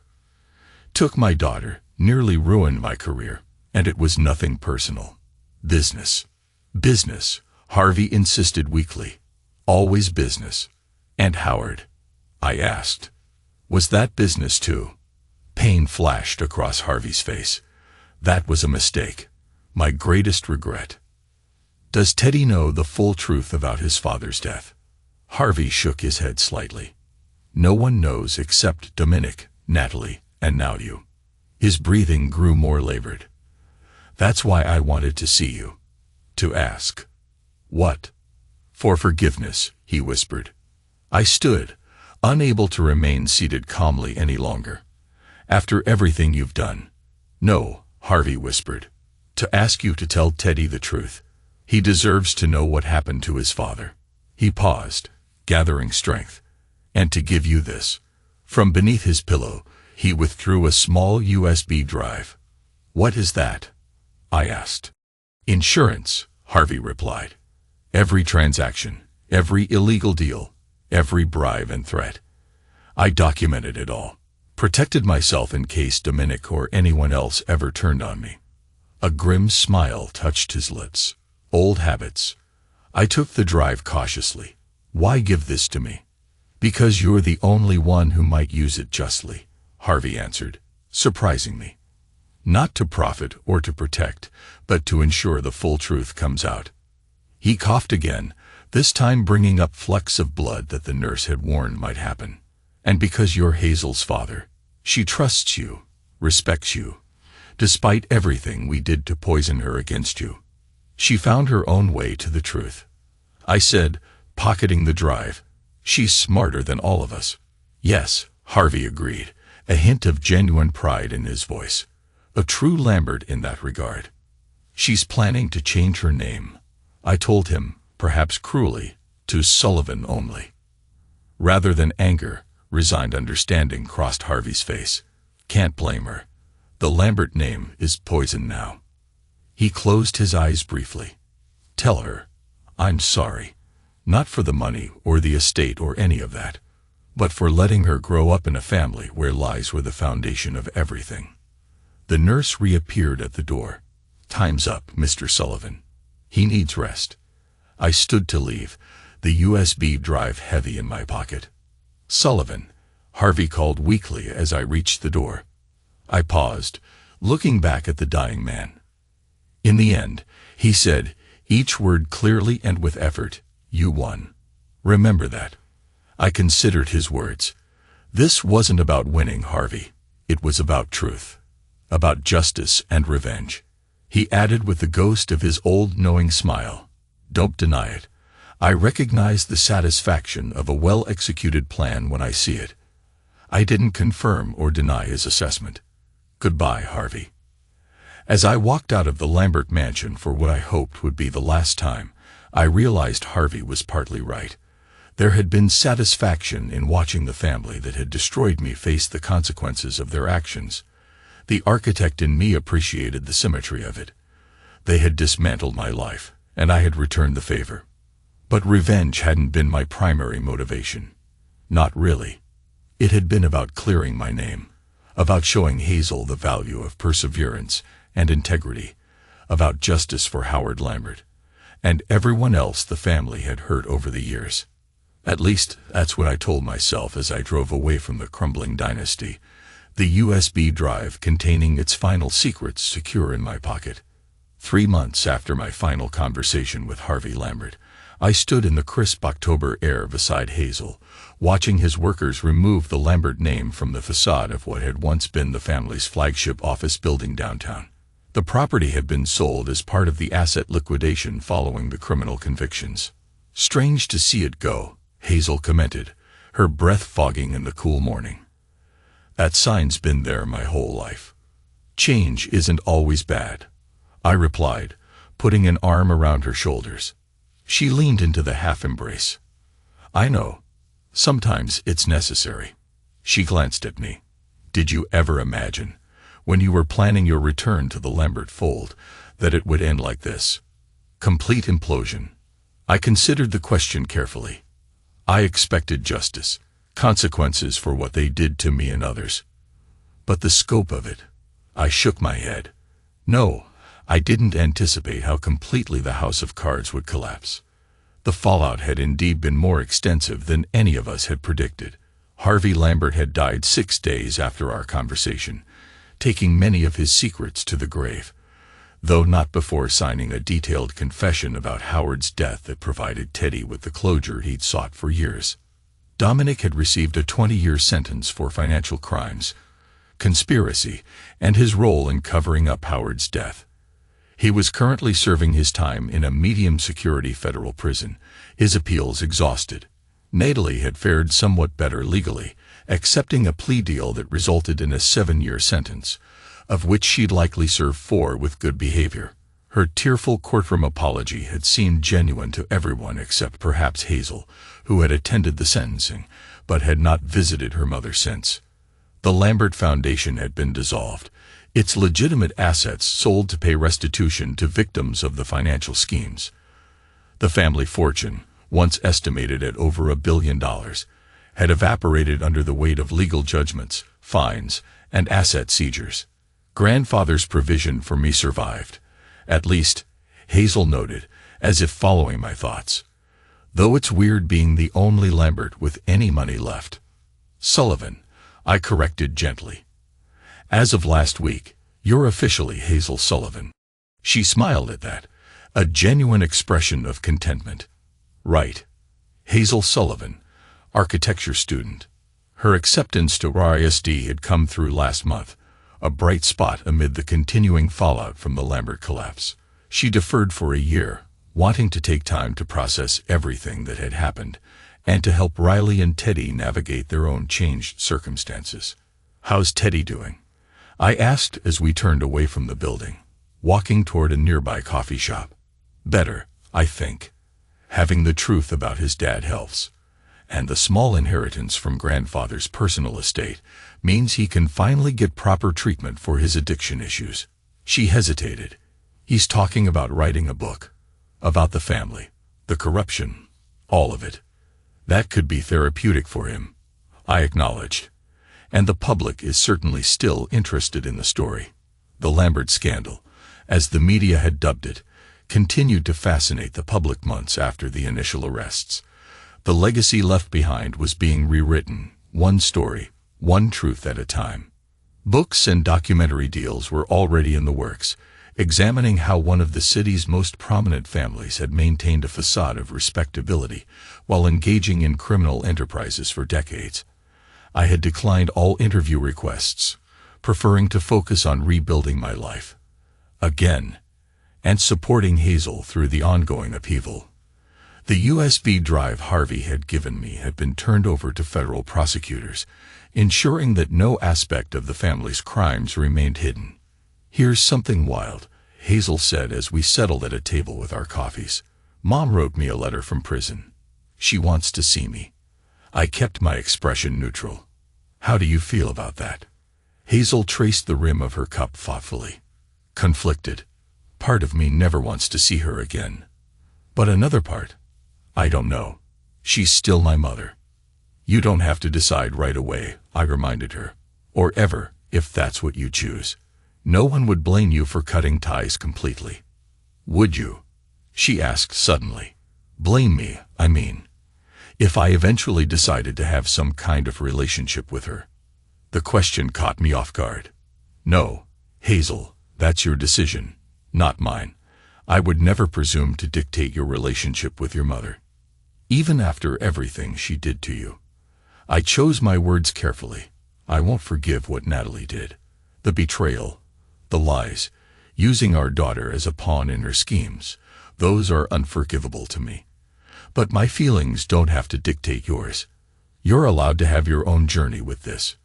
Hazel nodded slowly. Thanks for saying that. It helps. She took a sip of her coffee, then smiled. Oh, I almost forgot to tell you. Vivian's selling the estate. This was surprising news. I thought she was determined to hold on to it, no matter what. She was, but reality finally set in. The maintenance costs alone are astronomical, and with most of the family assets frozen or seized. Hazel shrugged. She's moving to a condo in Florida, closer to her sister. How do you feel about the estate being sold? I asked. You spent a lot of time there growing up. Honestly, relieved. That place holds too many secrets, too many lies. She met my gaze directly. I was thinking, actually, would it be okay if I moved in with you, just until college next fall? Warmth spread through my chest. Of course, you don't even have to ask, Hazel. My home is always your home. Her smile was worth everything we'd been through. I was hoping you'd say that. Riley's staying with her mom's family, now that they've reconciled, so the estate feels even emptier. As we continued chatting about practical arrangements for her move, my phone buzzed with an incoming call. The screen showed Christopher Wagner, my contact at the SEC who had helped connect me with Agent Harlow. I should take this, I told Hazel, stepping away from the table. Hello, Chris. Liam. He greeted me, his tone upbeat. Just got some news I thought you'd want to hear right away. The judge approved the seizure of Dominic's offshore accounts, the ones in the Caymans that he thought were untraceable. That's good news, I acknowledged. More funds for restitution. It's better than good, Chris continued. In those accounts, we found evidence linking Dominic to 3 other major financial fraud cases we've been investigating for years. Cases involving people even more powerful than the Lamberts. My interest sharpened. What kind of people? Politicians, foreign dignitaries, a federal judge. Chris lowered his voice. The kind of people who make Harvey Lambert look like a small-time operator. And Dominic had connections to all of them. More than connections. Evidence suggests he was their handler, their fixer, the one who arranged the money laundering, the offshore accounts, everything. Chris sounded excited now. Liam, what you started with the Lambert case may end up being the thread that unravels something much bigger. After finishing the call, I returned to Hazel, my mind racing with this new information. Everything okay? She asked, noting my expression. Yes, I said slowly. Just unexpected developments in the case. She studied me with that perceptive gaze that missed nothing. They found something else, didn't they? Something bigger than just the Lambert crimes. I nodded, not bothering to dissemble. Hazel had earned complete honesty. It seems Dominic was involved with some very powerful people, the kind who make your grandfather look minor league. And now they're investigating these people too. Yes. Hazel considered this. So it's not really over, is it? What we started? No, I admitted. It appears to be just the beginning. As we left the coffee shop, walking back toward my car under the crisp autumn sky, I found myself contemplating the unexpected scope of what we'd set in motion. What had begun as a personal quest for justice had expanded into something that might ultimately reshape the city's power structures. Dad, Hazel said after we'd walked in silence for a while. Are you okay with this? With it becoming something bigger than just revenge? I considered her question carefully. I didn't start this for revenge, Hazel. Not entirely. I wanted justice, yes, but also truth. Clear boundaries between right and wrong. I looked at my remarkable daughter. I wanted to show you that no one is above consequences, no matter how wealthy or powerful. Mission accomplished, she said with a small smile. And then some. As we reached the car, I spotted a familiar figure waiting nearby, Agent Harlow, her expression professionally composed as always. Mr. Sullivan, she greeted me. Ms. Sullivan, she added, acknowledging Hazel's new legal name with a nod that suggested she kept track of such details.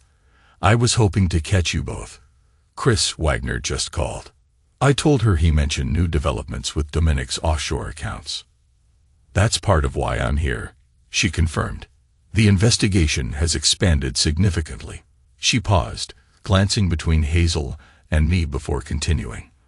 We've identified at least 7 high-profile individuals connected to Vale Lambert's operations, but we've hit some resistance. Meaning? I prompted. Meaning powerful people are trying to shut down our investigation, she said bluntly. People who don't want certain stones turned over. What does that have to do with us? Hazel asked. We've already given our testimonies, turned over all the evidence. Agent Harlow's gaze was steady. We need someone who understands how these networks operate, someone who's proven they can unravel complex schemes designed by the wealthy to hide their tracks. She looked directly at me. Mr. Sullivan, the FBI would like to bring you on as a special consultant for this expanded investigation. The request took me completely by surprise.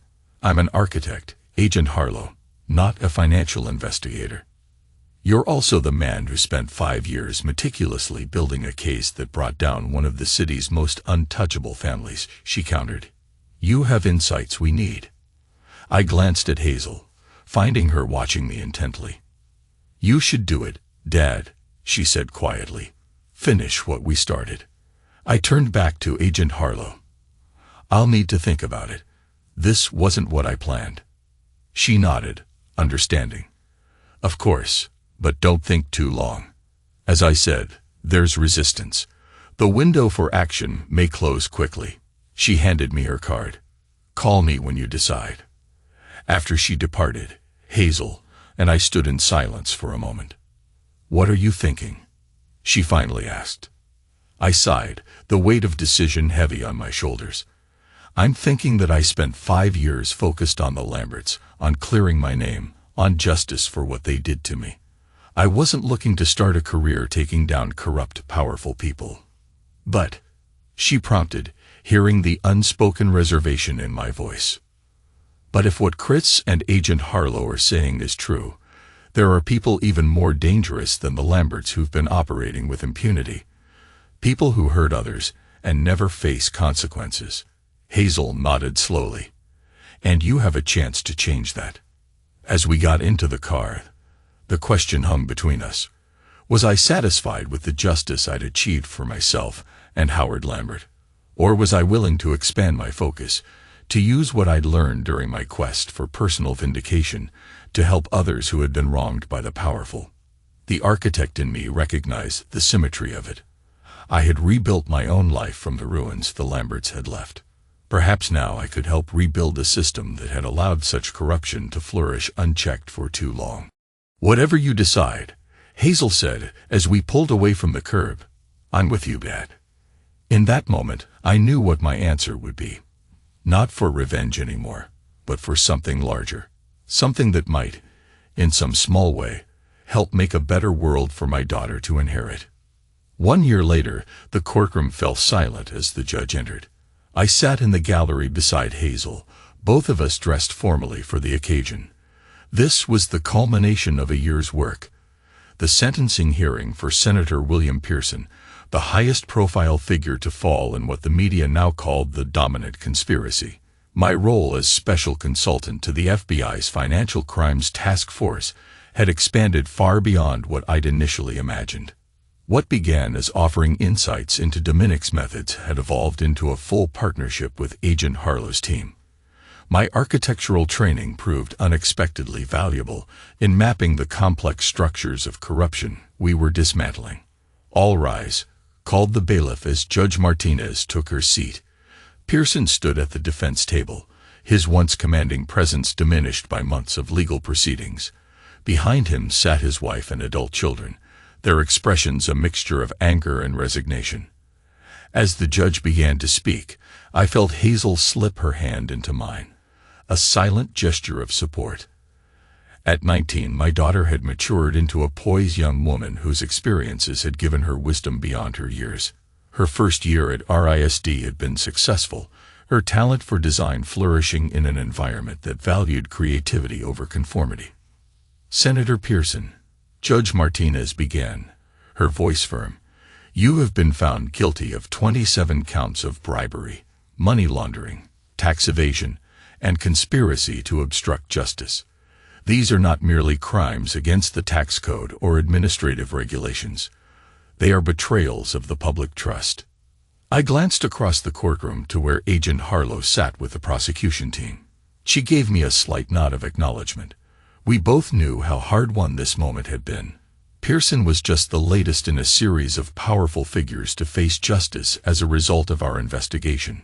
2 federal judges, a state governor, several corporate executives, and a handful of international businessmen had already been convicted or had accepted plea deals. Each case had revealed new connections, new schemes, new abuses of power. "I hereby sentence you to 12 years in federal prison," Judge Martinez concluded, bringing my attention back to the proceedings. "Additionally, you will pay restitution in the amount of $23 million to the victims of your schemes." A murmur ran through the courtroom. The sentence was harsh by the standards of white-collar crime, a clear message that the era of gentle wrist slaps for the wealthy and connected was ending. As we filed out of the courtroom after the proceedings concluded, reporters clustered around the steps, hungry for comments. I guided Hazel through the crowd, declining requests for interviews as we had throughout the past year. "Mr. Sullivan," one persistent reporter broke through the line of federal marshals, "do you consider today's sentence justice for what the Lamberts did to you?" I paused, struck by how the question framed everything through the lens of personal revenge, as if all that had followed was merely an extension of my quest against one family. "This isn't about the Lamberts," I said finally, "or about me. It's about holding powerful people accountable, regardless of their wealth or connections. No one should be above the law." The reporter pressed on, "But you must feel vindicated, seeing the system work after what you experienced." Hazel stepped forward. "My father rebuilt his life after what the Lamberts did to him," she said clearly. "And now he's helping rebuild a justice system that works for everyone, not just the privileged few." That's not vindication. It's transformation. Pride swelled in my chest at her words. Even after a year of such moments, Hazel's insight and strength continued to amaze me. Later that evening, I sat in my home office, reviewing files for the next case on our docket. A network of real estate developers involved in a complex scheme of bribes and kickbacks. Hazel knocked on the open door, dressed casually now in jeans, in an oversized RISD sweatshirt. "Still working?" she asked, leaning against the doorframe. "Just finishing up," I replied, closing the folder. "Did you reach Riley?" Hazel nodded. "She saw the sentencing on the news. Said to tell you congratulations." She entered the room, taking the seat across from my desk. "She also mentioned that Teddy's book has a publisher. It'll be out next spring." "Good for him," I said sincerely. Teddy Lambert had transformed himself over the past year, using his insider knowledge of the family's corruption to become a vocal advocate for financial regulatory reform.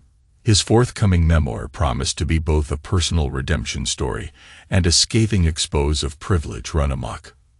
"Mom called, too," Hazel added carefully. This was less unexpected than it would have been a year ago. After months of refusing contact, Hazel had finally agreed to visit Natalie in prison 6 months earlier. Their relationship remained complicated. Hazel was unwilling to forgive completely, but also unwilling to sever ties entirely. "How is she?" I asked neutrally. "Doing okay.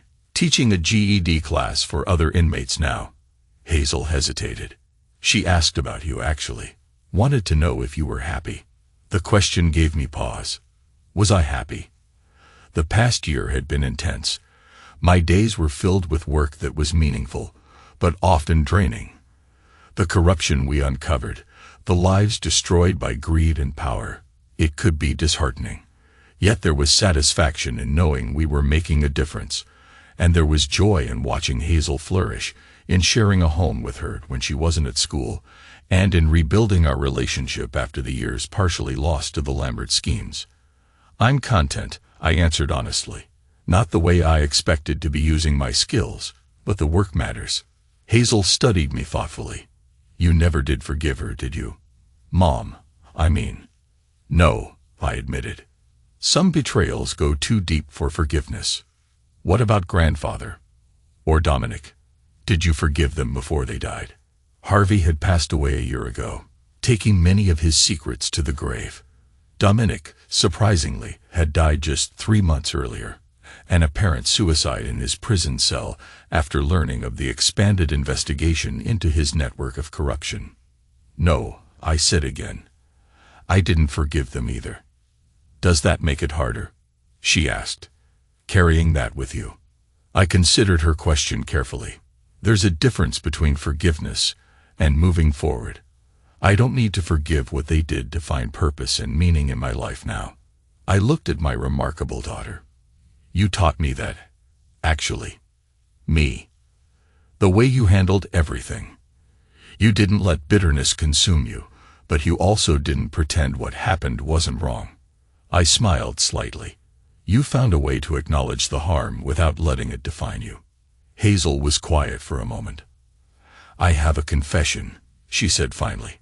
"When I first found out what they did to you, I planned my own revenge before I ever brought you back into it."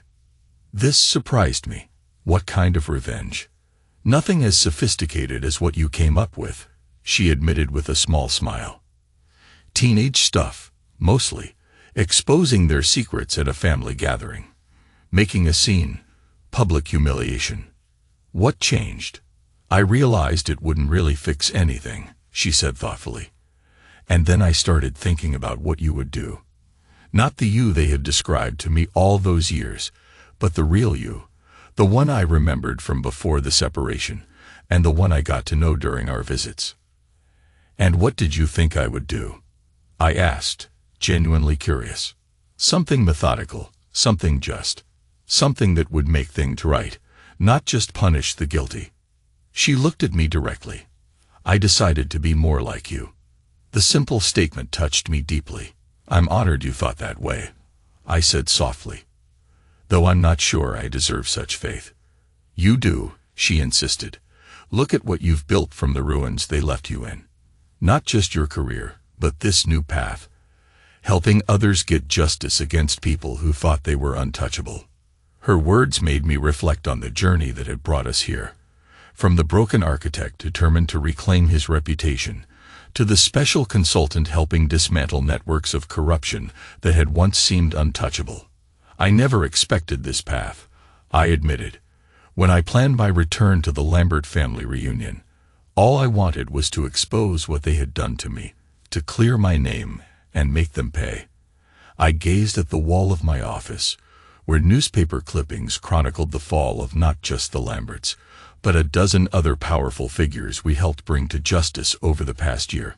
Now I understand that what they did to me wasn't unique. It was just one example of how the powerful protect themselves and destroy anyone who threatens their position. I turned back to Hazel. "What started as personal has become something larger. Something better," she suggested. "Different," I corrected.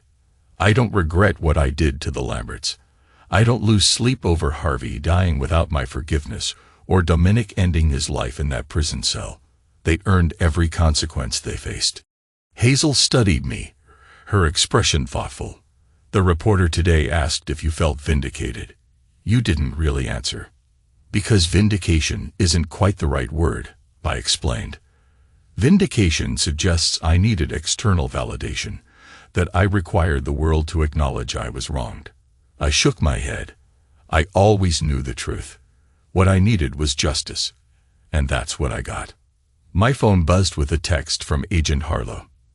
Next briefing tomorrow, 9 a.m. New evidence on the Wilson case.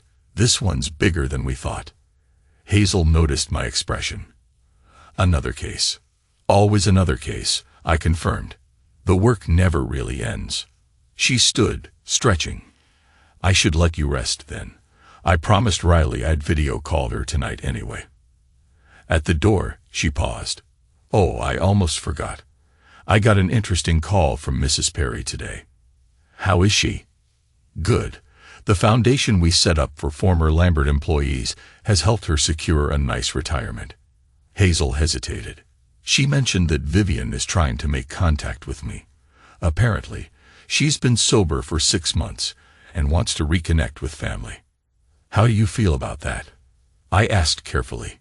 Hazel's expression hardened in a way that reminded me of myself. The same way I felt when Uncle Preston made similar attempts last month. They had years to be decent, supportive family members. Years to tell the truth about what happened to you. They chose loyalty to wealth and status instead. She shook her head firmly. Some bridges stay burned. Pride mixed with a touch of concern filled me. Hazel had inherited more than just my eye color. She'd absorbed my uncompromising stance toward betrayal. You're sure that's what you want? I asked, closing those doors permanently. I learned from you, Dad, she said simply. We don't forgive betrayers. We move forward without them. After she left, I sat in the quiet of my office, contemplating her words. Had I taught her to be too hard, too unforgiving? Or had I simply prepared her for a world where loyalty was rare and betrayal common? The question lingered as I prepared for bed. Sleep came easily these days, a marked change from the years after the separation when insomnia had been my constant companion. The peace of justice served, perhaps. The following morning, I met Agent Harlow at the Federal Building downtown. She greeted me with her usual professional nod, sliding a thick folder across the conference table. The Wilson investigation has expanded, she explained as I reviewed the documents. We've identified connections to 3 state Supreme Court justices and a federal banking regulator. Following the money, I asked, noting the complex financial transactions outlined in the reports. Always, she replied, studying me with her perceptive gaze. You know, when I first agreed to take your case against the Lamberts, I thought you were just another bitter ex-husband with a grudge. I raised an eyebrow. And now I understand you were the canary in the coal mine, she said simply. The corruption you experienced personally was just the visible edge of something systemic. I was lucky, I observed. Most people who are destroyed by the powerful never get the chance to fight back. Which is why this work matters, she concluded, tapping the folder. Ready to continue. I nodded, fully committed to the path that had emerged from the ashes of my former life. Always. Later that week, Hazel returned to RISD for her sophomore year. I drove her to the airport. Our conversation ranged easily from her upcoming design projects to the latest developments in our ongoing investigations. You'll call if you need anything, I confirmed as we approached the departure terminal. Of course, she promised. And you'll let me know when the Wilson case breaks. As much as I'm legally allowed to share, I agreed with a smile. We embraced before she gathered her bags. The bond between us was stronger than ever after all we'd endured and accomplished together. Dad, she said just before turning to go, do you ever wonder what would have happened if you'd just let it go? If you'd accepted what the Lamberts did and moved on without seeking justice? The question caught me off guard. Sometimes, I admitted, I might have had a quieter life, perhaps even a happier one in some ways. But not a better one, she said with certainty. I considered this. No, I agreed finally. Not better. There's value in standing firm, in refusing to accept injustice, even when fighting it comes at a cost. "That's what I thought," she said with a satisfied nod. "See you at Thanksgiving." As I watched her disappear into the terminal, confident and purposeful, I reflected on the twisted path that had led us here. 5 years ago, standing outside the Lambert estate as my daughter warned me away from the main entrance, I could never have predicted where that moment would lead. The destruction of the Lambert dynasty had not been my end goal, but merely the first domino in a sequence that continued to unfold. What had begun as my personal quest for justice had expanded into something that might, in some small way, help rebalance scales that had been tipped in favor of the powerful for too long. I drove away from the airport, already mentally reviewing the next case awaiting my attention. The road ahead would not be easy. Powerful people rarely surrendered their advantages without a fight, but I was no longer walking it alone. Harvey Lambert's final words to me echoed in my memory. "In the end, you won. Remember that." He'd been right, but not in the way he meant. My victory wasn't just in bringing down the Lamberts. It was in refusing to be broken by what they did. In rebuilding not just my life, but my relationship with my daughter.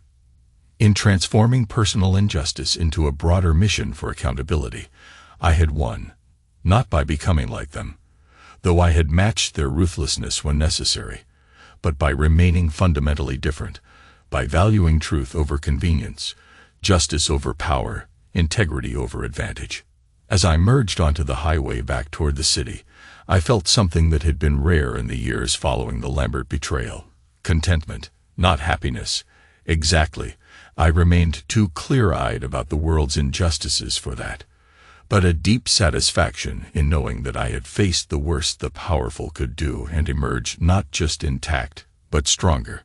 Some might call my continued refusal to forgive the Lamberts a weakness, a sign that they still held power over me.